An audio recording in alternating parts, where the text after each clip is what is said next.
అదేవిధంగా ఇప్పుడే పెద్దలు చెప్పినారు కాచిగూడలో ఈ రాష్ట్రంలో ఎంతోమంది గొప్పలు ఐఏఎస్ ఐపీఎస్ ఉన్నతమైన స్థాయిలో ఇచ్చినటువంటి నింబోలి అడ్డాలు కాచిగూడ హాస్టల్ ఈ రెండు ప్రాంతాలు రెండు కలలాగా డాక్టర్ బిఆర్ అంబేద్కర్ గారి యొక్క భవనం బాబు జగజీవన్ రావు గారి పేరు నామకరణంతో అక్కడ కాచిగూడ హాస్టల్లో పునర్నిర్మాణం చేసే విధంగా మీ నిర్ణయం ఉండాలని మీకు సవినయంగా మనవి చేసుకుంటూ మీకు సెలవు తీసుకుంటున్నా. జై భీమ్. 4-5 దశాబ్దాల కళ సాకారమైంది. వారి సభకు రావడం, మనం సన్మానించుకోవడం అదృష్టంగా భావిస్తాను. సహచార మంత్రివర్యులు అడ్లూరి లక్ష్మణ్ గారు, పెద్దలు కడియం శ్రీహరి గారు, సహచర ఎమ్మెల్యే లక్ష్మీకాంతరావు గారు, వీరేశం గారు, యాదయ్య గారు, మిత్రుడు సంపత్ కుమార్ గారు, ప్రీతం గారు, మిత్రులారా, నాయకునికి ఒక కమిట్మెంట్ ఉండాలి.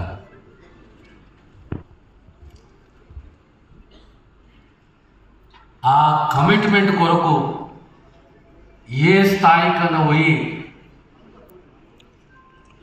దాన్ని సాధించే దిశగా రాజకీయాలు ఉంటే ప్రజల హృదయాలను తాకే నాయకుడు అవుతాడు.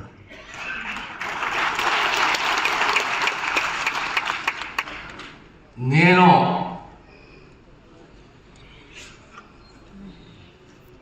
మన ప్రియతమ నాయకుడు ముఖ్యమంత్రి గారు ఎప్పుడు కూర్చున్నప్పుడు ఇప్పుడు 4 ఏళ్ళ కింద 5 ఏళ్ళ క్రితం దావలా మళ్ళీ ఏం లేదు ఒక్కరు ఏమంటా అంటుంది. నాకు అర్థం కాకపోతుంది.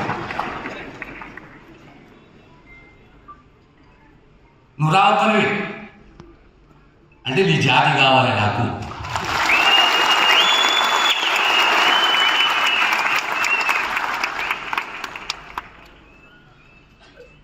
ఆ కమిట్మెంట్ తెలుసా?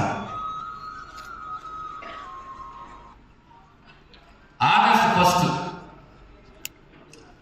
11:30-12 మధ్యలో అసెంబ్లీలో నా ఆఫీస్ రూమ్లో కూర్చున్నారు. విలేకరులు మిత్రులు ఉన్నారు, పాత్రికేయులు. టీవీలో వస్తుంది వార్త, సుప్రీంకోర్టు తీర్పు 6:1 Davinder Singh versus state of Punjab. Case filed in 2010. After 14-15 years తీర్పు వచ్చింది. ఒక 5 నిమిషాల వార్తలు మాకు విలేకరులు చూపెట్టి చూసుకుంటూ కూర్చున్నారు. నేరుగా అసెంబ్లీలోకి పోయి మరి అసెంబ్లీ లోపల ఉన్నారు. సీఎం గారు ఈ సుప్రీంకోర్టు తీర్పు వచ్చింది, సుప్రీంకోర్టు తీర్పు వచ్చిందా అంటే వచ్చింది. మనం స్టేట్మెంట్ ఇస్తున్నాం అసెంబ్లీలో వితిన్ 1 అవర్ అని చెప్పారు.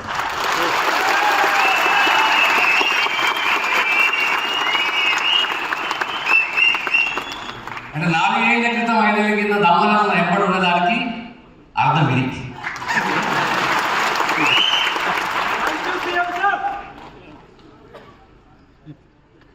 స్టేట్మెంట్ ఇచ్చారు. ఏ government which has reacted within 1 hour, 1.5 hour on a Supreme Court judgment.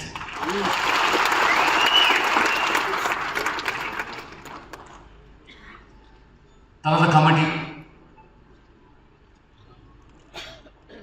కమిటీలో మళ్ళీ పెద్దలు ఉత్తమ్ కుమార్ రెడ్డి గారిని చైర్మన్గా, నన్ను కో చైర్మన్గా, గౌరవ సహచార మంత్రులు, ఎంపీ వీళ్ళందరూ నియమిస్తూ సెప్టెంబర్ 12 ఒక కమిటీ ఏర్పాటైంది. కమిటీ అన్ని అభిప్రాయాలు తీసుకొని ఒక 1 మ్యాన్ కమిషన్కు రికమెండ్ చేసింది. ప్రభుత్వం ఇమ్మీడియట్లీ జస్టిస్ షమీమ్ అఖ్తర్ గారిని నియమిస్తూ ఉత్తర్వులు జారీ చేయడం, వారు అన్ని జిల్లాలు పర్యటించడం, అర్జీలు స్వీకరించడం, 82 రోజులలో 199 పేజీల రిపోర్టు ప్రభుత్వానికి ఇవ్వడం. ఆ రిపోర్ట్ని ఇమ్మీడియట్లీ క్యాబినెట్లో పెట్టి 2 రోజులు చెప్పాం కాదు, ఒకటే రోజు క్యాబినెట్లో పెట్టి క్యాబినెట్ ఆమోదించడం.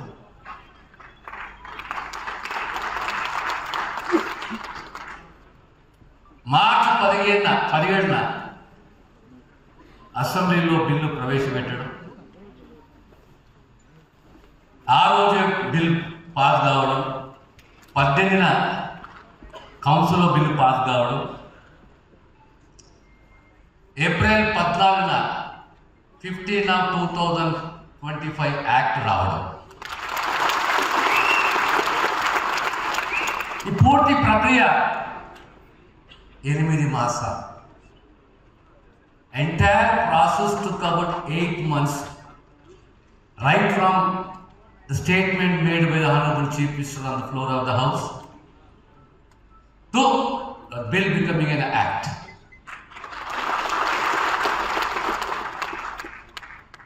అంటే నాయకునికి కమిట్మెంట్ అనేది ఉండాలి. అందులో ఏ ప్రెషర్ ఉండే, ఎలాంటి ప్రెషర్ ఉండే, ఎంత ప్రమాదకరమైన ప్రెషర్ ఉండే, ఆ ప్రెషర్ని కట్టుకొని ఇది నా కమిట్మెంటు, ఇది నేను తీర్చిస్తా, ఖచ్చితంగా చేస్తా అని చేసి చూపెట్టిన ఘనత ఆ నాయకత్వం రేవంత్ రెడ్డి.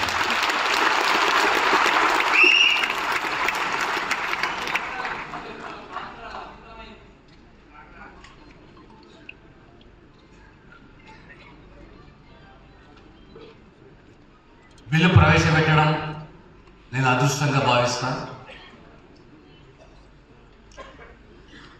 బిల్లు యొక్క ముఖ్య ఉద్దేశం, లక్ష్యం, ఎయిమ్స్ అండ్ ఆబ్జెక్టివ్స్ అది నేను అదృష్టంగా భావిస్తాను.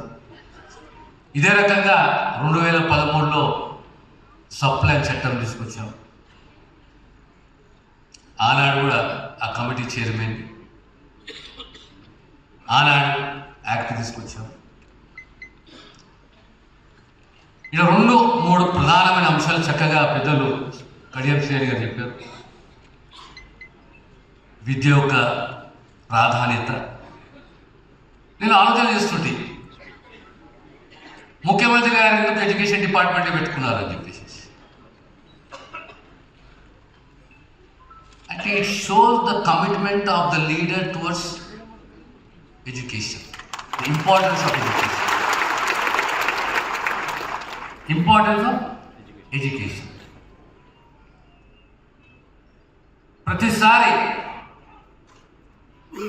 ఒక మార్పు రావాలి. Quality education, skilled education,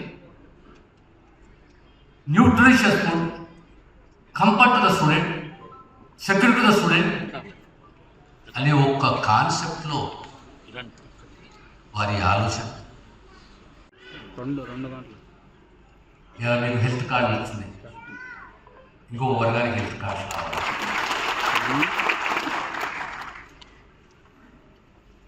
Health and education, quality education, skilled education. It is a responsibility of the government. Health of the common man is a responsibility of the government. ఈ 2 ఖచ్చితంగా ప్రభుత్వం బాధ్యత తీసుకోవాలి. దానికి మా ముఖ్యమంత్రి గారు, మా ప్రభుత్వం కట్టుబడి ఉన్నది, కమిట్మెంట్ ఉంటుంది.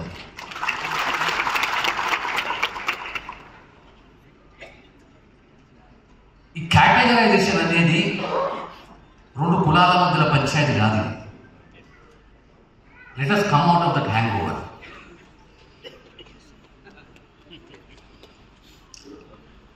It is social inequality. Supreme court ఏమన్నది? Most disadvantaged communities, most neglected communities should be given the preferential treatment అన్నది. ఇది రెండు కులాల మధ్యలో జరుగుతున్న చట్టమా కాదు. అది ఈ వర్గమే కానీ ABCD రామచంద్రరావు గారు ఇచ్చిన రిపోర్టే కానీ ఇందులో మోస్ట్ నెగ్లెక్టెడ్, మోస్ట్ డిసడ్వాంటేజ్డ్ ఆ కమ్యూనిటీస్ కు ఫస్ట్ ప్రిఫరెన్షియల్ ట్రీట్మెంట్ ఇవ్వాలి based on empirical data. It is not against article 14 right to equality. It is not against Article 341 and state has the powers. Justice has to be done, but based on empirical data. ఈరోజు ఆ దారిలో మనం ముందుకు పోయాం. ఈ కులం నాకు శత్రువు, ఈ కులం నాకు మిత్రుడు. ఈరోజు డేటా తీసుకొని మీరు మెడికల్ కాలేజ్ ఈరోజు ఏది అడ్మిషన్ ఇంజనీరింగ్ కానీ మెడిసినే కానీ నర్సింగే కానీ those communities which are completely neglected. వాళ్ళు ఈరోజు ఉస్మానియా మెడికల్ కాలేజ్లో, గాంధీ మెడికల్ కాలేజ్లో, కాకతీయ మెడికల్ కాలేజ్లో వాళ్ళకి సీట్లు వచ్చింది. It is on record.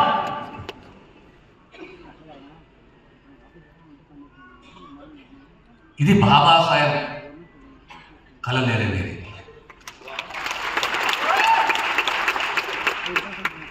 ఓ 10 ఏళ్ళు చేయుతుంది. సీఎం గారి దృష్టికి తీసుకొస్తున్నా.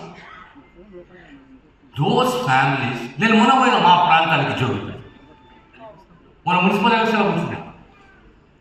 ఒక వర్గం మాది ఒక కులాల వర్గం గ్రూప్ వాళ్ళకి వచ్చింది. వాళ్ళతో కూర్చొని మాట్లాడి అడిగాను, అరే ఇట్లా మీ గ్రూప్ వాళ్ళకి వచ్చారు, ఇట్లా వర్గీకరణ అయింది, పిల్లలు ఏం చదువుతున్నారు అంటే మా పిల్లలు 10వ తరగతి ఏం చదువుతలేరు సార్ అంటే వర్గీకరణ ఏంటి సార్? ఆ స్టేజ్లో ఉన్న ఈరోజు కుటుంబాలు కొన్ని కులాలు. It is the fact. Let us come out of that hangover కాదు. నాకు వీడు శత్రువు, వీడు నాకు మిత్రువు అని కాదు. ఎస్, ఇన్ఈక్వాలిటీస్ అయినాయి, జరిగినాయి, పోరాడినాయి. ఈ పోరాటం ఈరోజు కాదు, 3 దశాబ్దాలు కాదు, ఆల్మోస్ట్ 60 years. 65 సంవత్సరాలు స్వాతంత్రం వచ్చి 75 ఏళ్ళు అయితే ఈ పోరాటం ఆల్రెడీ ఈ డిస్క్రిమినేషన్, ఈ ఎక్స్‌ప్లాయిటేషన్, ఈ ఇన్ఈక్వాలిటీ అనేది లాస్ట్ 60 years నుంచి పెరిగింది కానీ తగ్గలేదు.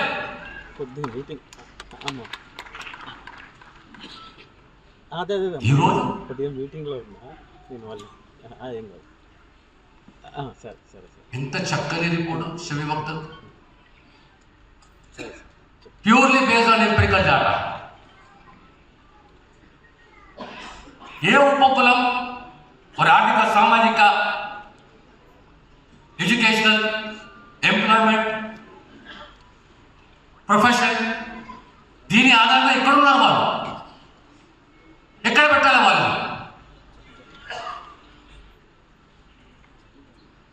దాన్ని కూడా కోర్టులో ఛాలెంజ్ చేసింది.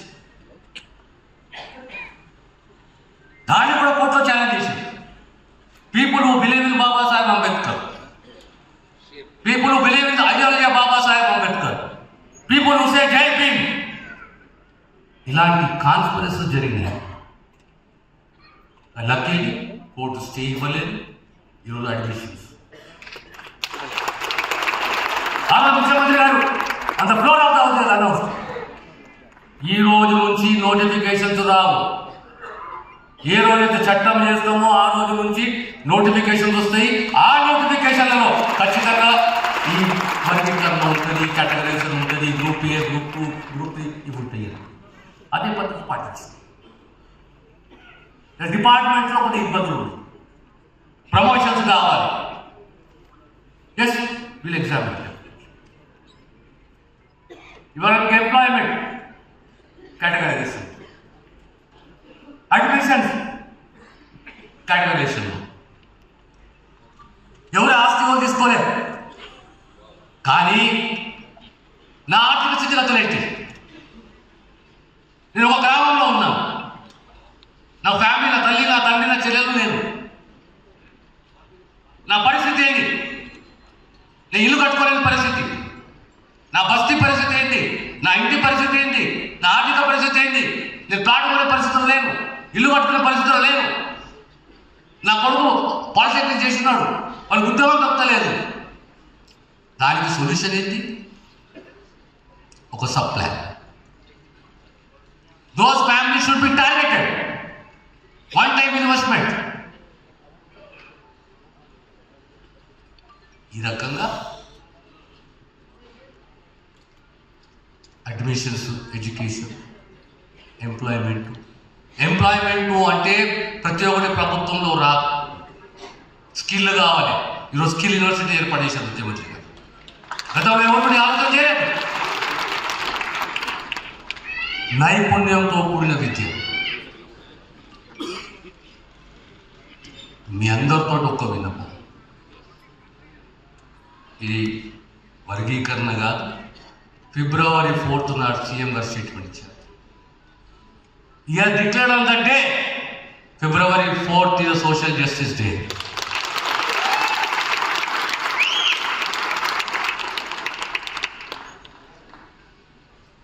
ఎలాంటి రాగద్వేషాలకు తావివ్వకుండా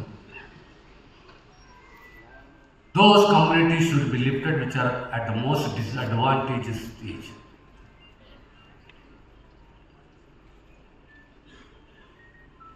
అద్వేషాలకు పోకుండా social justice. What is the definition of social justice? సామాజిక న్యాయం అని మాట్లాడుతుంది. చేయూతనివ్వు. What best you can do? Pay back to the community, pay back to the society. నేను దాటిపోయినా నాకు సంబంధం లేదు, నాకు బంధం లేదు. నో, ఆ కల్చర్ డెవలప్ చేయండి where less criticism, more work. You carry a vision, you carry a commitment, you carry an ideology.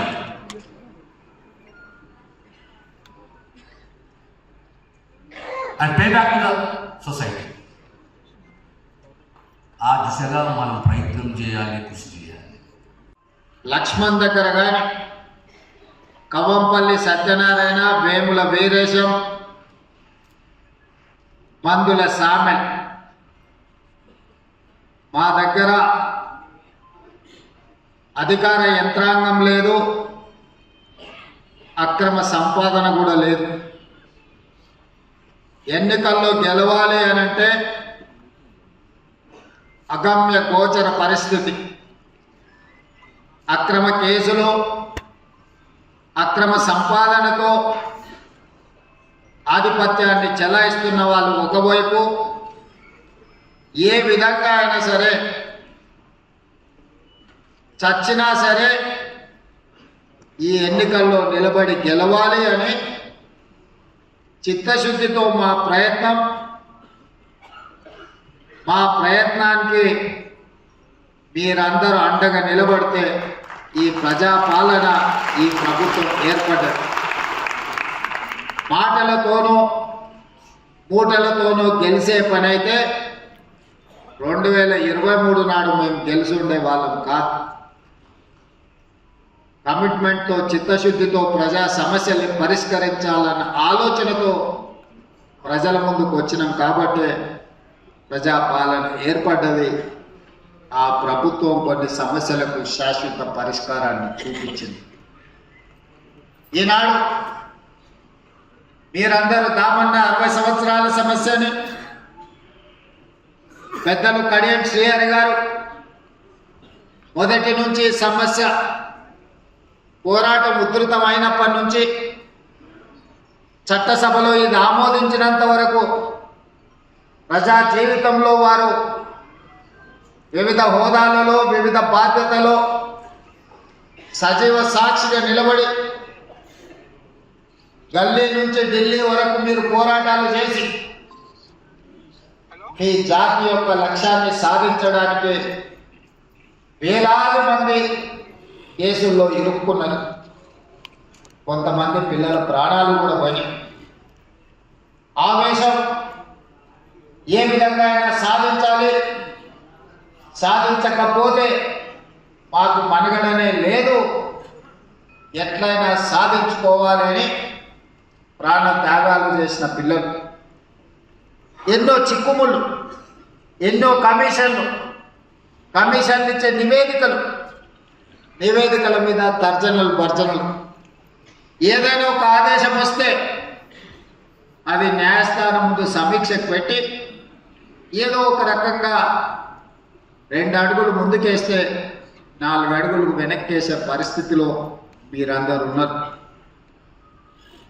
ఒక 20 సంవత్సరాల నుంచి ఈ సమస్యను ప్రత్యక్షంగా ప్రజా జీవితంలో స్థానిక సంస్థల్లో నిలబడ్డప్పటి నుంచి ఈ సమస్యను చూస్తూనే వస్తున్నాను. మీరు కొట్లాడిన ప్రతి సందర్భంలో నా చేతనైన సహకారాన్ని అందిస్తూనే వచ్చిన. మీరు కొట్లాడినప్పుడు, మీరు సమావేశాలు పెట్టినప్పుడు, మీరు ఎక్కడికైనా వెళ్ళాలనుకున్నప్పుడు,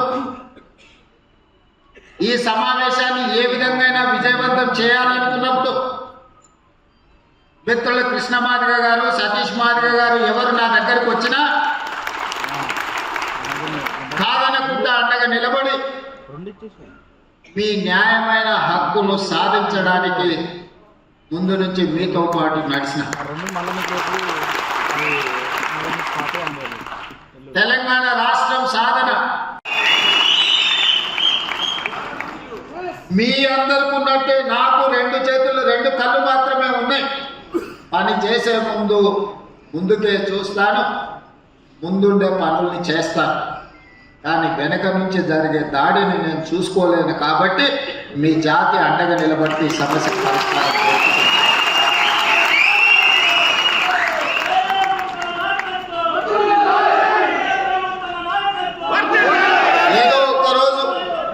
ఏదో ఒక నెల కష్టపడితే ఈ సమస్యకు పరిష్కారం లేదు.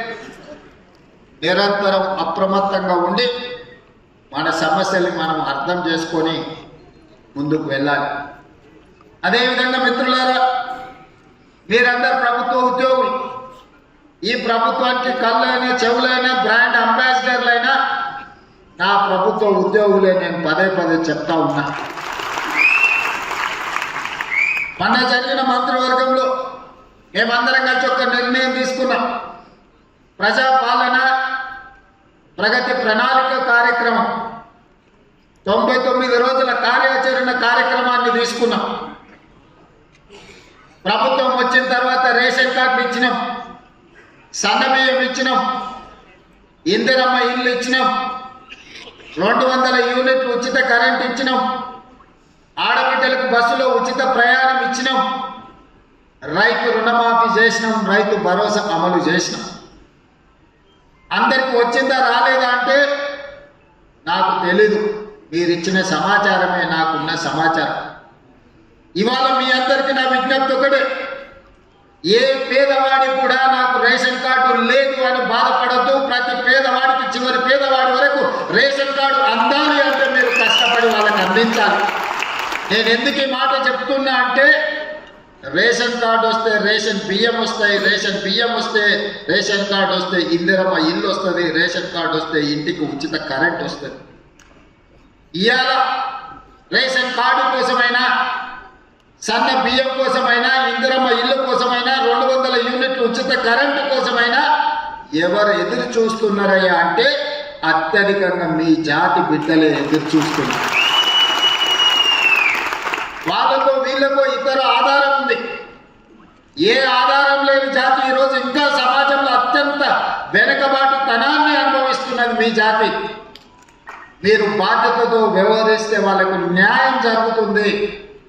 మీరు 99 రోజులు ఒక దీక్షలాగా చేస్తే మీ జాతికి ప్రత్యక్షంగా పరోక్షంగా మీరు మేలు చేసిన వాళ్ళు అవుతారు. అందుకే ఈ ప్రగతి ప్రణాళికలు ఏ ఒక్క రోజు కూడా నిర్లక్ష్యంగా ఉండకండి. మీ ఒక్కరోజు నిర్లక్ష్యం ఒక 10 దళిత కుటుంబాలకు న్యాయం జరగకపోవచ్చు. అందుకే ఈనాడు ఈ ప్రణాళిక తెచ్చింది. ఈ ప్రభుత్వం ముందుకు వెళ్తున్నది. ఈ జాతికి మేలు చెయ్యడానికే ముఖ్యంగా దళితులకు, గిరిజనులకు, ఆదివాసీలకు, వెనుకబడిన బలహీన వర్గాల కోసం సంక్షేమాన్ని, అభివృద్ధి ఫలాలను అందించాలని ఈనాడు మా ప్రభుత్వము చిత్తశుద్ధితో ప్రయత్నం చేస్తుంది. ఆర్థిక సమస్యలు ఉన్నాయి. రిటైర్మెంట్ ఉద్యోగస్తుల బెనిఫిట్స్ ఇవ్వడానికి కూడా ఖజానా ఖాళీగా ఉంది. ప్రతి నెల 1000 మంది ఉద్యోగులు ఈరోజు యావరేజ్గా రిటైర్ అవుతున్నారు. ఒక ప్రభుత్వ ఉద్యోగి రిటైర్ అవుతున్నాడంటే రిటైర్మెంట్ బెనిఫిట్స్ 1 కోటి రూపాయలు దాదాపుగా చెల్లించాల్సిన పరిస్థితి. ఒక నెలలో 1000 మంది రిటైర్ అవుతే నెలకు 1000 కోట్లు రిటైర్డ్ ఉద్యోగస్తులకు రిటైర్మెంట్ బెనిఫిట్స్ ఇవ్వాల్సిన ఆర్థిక భారం ఉన్నా ఏదో ఒక రకంగా సమన్వయం చేసుకొని ఈ ప్రభుత్వాన్ని ముందుకు నడిపిస్తున్నాం. ఈరోజు ప్రజలు, వ్యాపారస్తులు ప్రభుత్వానికి కట్టాల్సిన పన్నులు వసూలు చేయాల్సిన బాధ్యత, ప్రభుత్వం యొక్క ఆర్థిక పరిస్థితిని మెరుగుపరిచే బాధ్యత మీ చేతుల్లో ఉంది. మీరు పన్నులు సక్రమంగా వసూలు చేసి అక్రమార్కుల పట్ల కఠినంగా వ్యవహరించి ఖజానాను నింపితే అది తిరిగి పేదల సంక్షేమానికే ఖర్చు పెట్టే ఈ ప్రభుత్వం ఈరోజు అధికారంలో ఉంది. మీరు కష్టపడితే 10 మంది పేదలకు మేలు జరుగుతుంది. మీరు చిత్తశుద్ధితో పనిచేస్తే 10 మందికి సహాయం అందుతుందని చెప్పి నేను ఈ సందర్భంగా నా ఉద్యోగ మిత్రులకు నేను తెలియజేయదలుచుకున్నాను. అదేవిధంగా ఒకనాడు జాగీర్దారులు, జమీందారులు, భూస్వాముల దగ్గర వేలాది ఎకరాల భూములు ఉండే. ఆనాడు పివి నరసింహారావు గారు అగ్రికల్చర్ సీలింగ్ యాక్ట్ తీసుకొచ్చి దాదాపుగా 25 లక్షల ఎకరాల భూములను అసైన్మెంట్ పట్టాల పేరు మీద పేదలకు పంచిపెట్టారు. ఆ పట్టాలు ఈరోజు పట్టాలు తప్పుతున్నదని మిత్రుడు కాసిం చెప్పిండు. తప్పకుండా ఈ ప్రభుత్వం దానికి శాశ్వతమైన పరిష్కారాన్ని అందించడానికి అన్ని రకాల ప్రయత్నం చేస్తుంది. ఇక భవిష్యత్తు గురించి ఆలోచన చేస్తే ఈ ప్రభుత్వం దగ్గర భూమి లేదు పంచడానికి. నేను ఉస్మానియా యూనివర్సిటీలో చెప్పిన, వివిధ వేదికల్లో చెప్తున్నా, ఈ రోజు కూడా మీ ముందు నేను చెప్పదలుచుకున్నాను. పంచడానికి ప్రభుత్వం దగ్గర భూములు లేవు. ప్రభుత్వం దగ్గర ఆర్థిక వెసులుబాటు పరిమితమైంది. మరి జాతి ఏమో ఇంకా వెనుకబడి ఉంది. జాతిని ముందుకు నడిపించాలి అని అంటే ఈ జాతి భవిష్యత్ తరాలలో ఈ దరిద్రాన్ని అనుభవించకూడదు. దారిద్ర్య రేఖ నుంచి ముందుకు రావాలి అని అంటే ఈ జాతికి చదువునివ్వాలన్నదే నా లక్ష్యం. ముందు నుంచి పంచడానికి భూములు లేవు, నజరాలను చెల్లించడానికి నగదు లేదు. కానీ మిమ్మల్ని చదివించడం ద్వారా, మీలో చైతన్యం నింపడం ద్వారా ఈ సమాజంలో మిమ్మల్ని ప్రయోజకులను మార్చడానికి ఈరోజు విద్యాశాఖ నా దగ్గర పెట్టుకొని దాన్ని ప్రక్షాళన చేసి విద్య గ్రామాలకు చేరింది, విద్య తండాలకు చేరింది, గూడాలకు చేరింది. విద్య చేరింది కానీ నాణ్యమైన విద్య ఈరోజు అందడం లేదు. అందుకే నాణ్యమైన విద్య కోసం ఈరోజు ప్రత్యేకమైన ప్రణాళికలు ఈరోజు మా ప్రభుత్వం రచిస్తుంది. ఒకప్పుడు కరువు మట్టి తిని బతికిన రోజులు ఉన్నాయి. మొట్టమొదటి ప్రధానమంత్రి ఎడ్యుకేషన్ అండ్ ఇరిగేషన్ ప్రాధాన్యత తీసుకొని దేశాన్ని అభివృద్ధి పదం వైపు నడిపించినప్పుడు ఈ దేశంలో అన్ని ప్రాంతాలకు విద్య చేరింది. ప్రతి వాడికి భోజనం అందే పరిస్థితి వచ్చింది, కానీ అందులో న్యూట్రిషన్ ఫుడ్ లేదు. అందుకే ప్రభుత్వ హాస్టళ్లలో ఈరోజు మనం భోజన ధరలు పెంచి, అదేవిధంగా కాస్మెటిక్ ఛార్జెస్ పెంచి, మెస్ ఛార్జెస్ పెంచి నాణ్యమైన భోజనం పెట్టండి. ఈరోజు న్యూట్రిషన్ ఫుడ్ ఇవ్వాలి. ఈరోజు వాళ్ళని జ్ఞానవంతులను చేయాలనే ప్రయత్నం చేస్తున్నాం. ఇది అమలు జరగాలంటే, ఇది పేదలకు చేరాలి అని అంటే అందులో మీరు భాగస్వాములు కావాలి. ఈరోజు నాణ్యమైన విద్యను అందించాలంటే, న్యూట్రిషన్ ఫుడ్ పేదలకు చేరాలి అని అంటే ఈ ప్రభుత్వ నిర్ణయాన్ని అక్కడికి చేర్చాల్సిన వారధులు, సారథులు మీరే.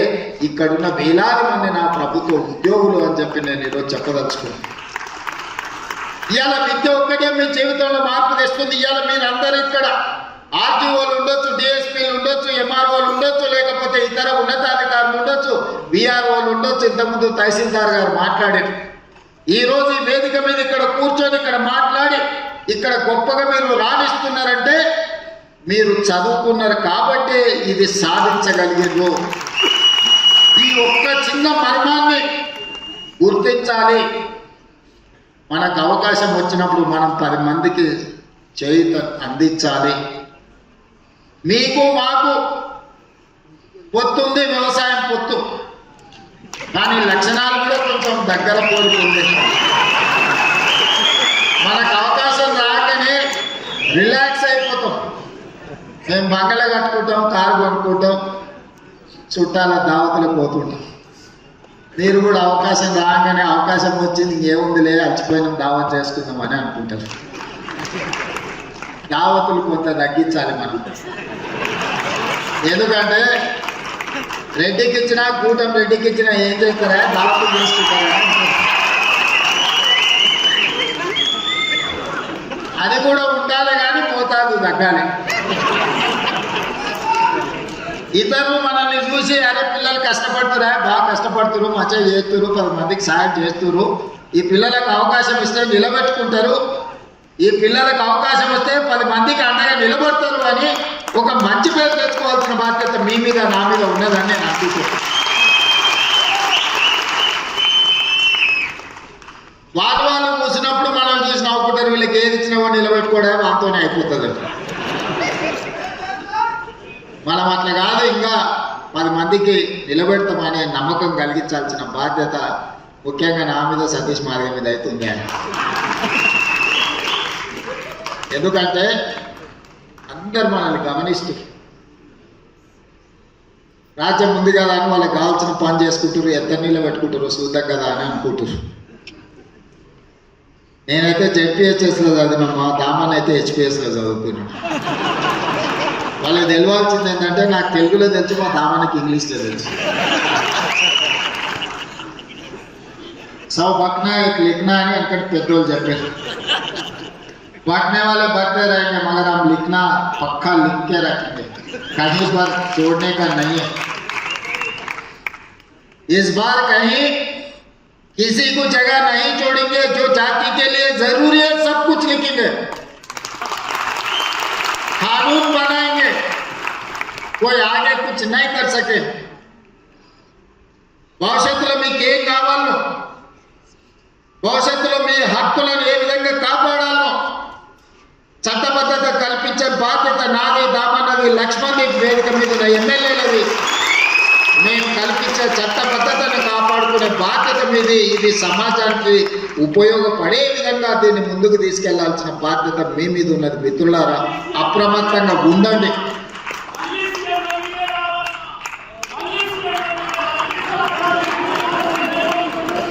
అందుకే మిత్రులారా, గత ప్రభుత్వం మీకు తెలుసు, బర్రెలను, గొర్రెలను, చేపలను ఇవి వాళ్ళు ఇచ్చింది. మిమ్మల్ని ఏమో చెప్పులు కుట్టుకోమని చెప్పింది. బర్రెల్ని కాసుకోవడము, గొర్రెల్ని పెంచుకోవడము, చేపల్ని పట్టుకోవడము, చెప్పులు కుట్టుకోవడము వీళ్ళు వచ్చి మనకు నేర్పాలనా? జాంబవంతుడు నుంచి ఇప్పటి వరకు ఈ జాతికి ఆ విద్య తెలియదా? నువ్వు కొత్తగా ఇచ్చింది ఏంటని వీళ్ళు బర్రెల్ని పెంచుకోవాలా, గొర్రెల్ని అదేవిధంగా చేపలు పట్టుకోవాలి, చెప్పులు కుట్టుకోవాలా, మీ పిల్లలు మాత్రం రాజ్యాలు వెళ్ళాలనా? ఇదా మీ జాతి యొక్క ఆలోచన?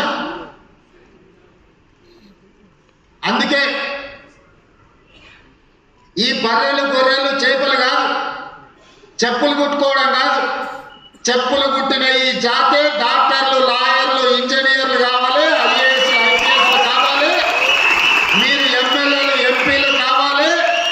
ఈ రాజ్యాన్ని నడపాలా, అప్పుడే ఈ జాతి గౌరవం పెరుగుతుంది. గొర్రెలు, బర్రెలు, చేపలు, చెప్పులు కుట్టడం కాదు, డాక్టర్లు, లాయర్లు, ఇంజనీర్లు కావాలి, ఐఏఎస్లు, ఐపీఎస్లు కావాలి, ప్రజాప్రతినిధులై ఈ తెలంగాణ పునర్నిర్మాణంలో మీరు భాగస్వాములు కావాలి. దానికోసం మీరు కష్టపడండి. నా శక్తి ఉన్నంత వరకు మీకు సహాయాన్ని అందించే బాధ్యత నాది. డాక్టర్ బాబాసాహెబ్ అంబేద్కర్ గారు సామాజిక సామాజిక న్యాయం, సమానమైన అవకాశాల గురించి ఏదైతే చెప్పిండో, తెలంగాణ రాష్ట్ర బిల్లు ఏర్పాటులో బాబు జగ్జీవన్ రామ్ గారి కూతురు మీరా కుమారి గారు ఎట్లయితే తెలంగాణ రాష్ట్రాన్ని ఏర్పాటు చేసిందో, ఆ స్ఫూర్తితో నేను పనిచేస్తాను. నేను ఎవరికి వ్యతిరేకం కాదు, అందరూ నా వాళ్ళే, నేను అందరు వాటిని. ఆ మధ్యలో ఒక ఆయన నన్ను ఏదో అన్నాడు, అంటే చెప్పిన సహాయం అందించినప్పుడు దామన్న రేవంత్ మాదిగా అన్నాడని, బీసీ కులగణం చేసినాడు మా మహేష్ గౌడ్ రేవంత్ గౌడ్ అన్నాడని, శ్రీహరిని మంత్రి చేస్తే రేవంత్ ముదిరాజ్ అన్నాడని, అనిల్ యాదవ్ను ఎంపీగా చేస్తే రేవంత్ యాదవ్ అన్నాడని, సిక్కులకు ఏదో సాయం చేస్తే సర్దార్ రేవంత్ సింగ్ అన్నారని, క్రిస్టియన్స్కి ఏదో సాయం చేస్తే డేవిడ్ రేవంత్ అన్నారని, ఇతరులకు మైనారిటీలకు సాయం చేస్తే ఒక ఆయన అసదుద్దీన్ రేవంతుద్దీన్ అన్నాడని, ఏ పేరు మీద పిలిచినా నేను ఏం బాధపడను. నేను మీ అందరు వాటి ఇవాళ నేను ఇంత చిన్న వయసులో తక్కువ సమయంలో శ్రీహరన్న నా మొదటి ప్రస్థానం నుంచి చూసుకుంటూనే వస్తున్నాడు. దామన్న అయితే నాకు మిత్రుడు, రాజకీయాల్లో లేనప్పుడు కూడా దామన్నతో నాకు పరిచయం ఉంది. చూసుకుంటూ వస్తూనే ఉన్నారు. వాళ్ళు నాకంటే ముందు చాలా పెద్ద పెద్ద హోదాలలో ఉన్నారు. జయపాల్ రెడ్డి గారు, జానారెడ్డి గారు దామన్న తండ్రికి మిత్రుడు. వాళ్ళందరూ కూడా పిసిసి అధ్యక్షులు కావాలని, రాష్ట్రానికి ముఖ్యమంత్రి కావాలి అని భావించి ఉండవచ్చు. కానీ వాళ్ళందరికీ రాని అవకాశం ఈ వయసులో నాకు వచ్చింది. ఇది 10 మందికి ఉపయోగించడానికే తప్ప 10 మందికి సహాయం చేయడానికే, నిస్సహాయాలకు సహాయం అందించడం నా బాధ్యత అని నేను భావిస్తున్నా. అందుకే ఈనాడు ఈ జాతి సమస్య పరిష్కారానికి శాశ్వతంగా పరిష్కారం చూపించాలనే నిర్ణయం తీసుకున్నాం. మీరందరూ అభిమానంతో ఆత్మీయ సమ్మేళనం ఏర్పాటు చేసినందుకు సంతోషం. కానీ నిజమైన సంతోషం మీరందరూ కష్టపడి మిగతా జాతి కూడా చేయుతను అందించి వాళ్ళని ముందుకు నడిపించినప్పుడే నాకు కానీ మా దామన్న కానీ నిజమైన సంతోషం కలుగుతుంది.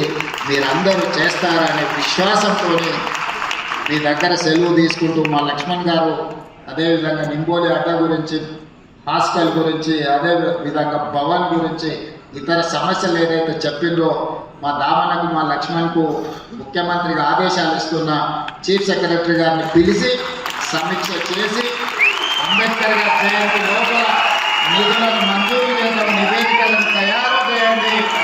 మీరేం వజ్రాలు అడగలే, వైదూర్యాలు అడగలే, మణులు అడగలే, మాణిక్యాలు అడగలే, మీ ఆత్మగౌరవాన్ని అడిగినప్పుడు మీ ఆత్మగౌరవాన్ని ఇచ్చే బాధ్యత నాది. కార్యాచరణ సిద్ధం చేయండి కావన్నా, తప్పకుండా మంజూరు చేస్తాను తెలియజేస్తూ మీ అందరి దగ్గర సెలవు తీసుకుంటున్నాను మిత్రులారా.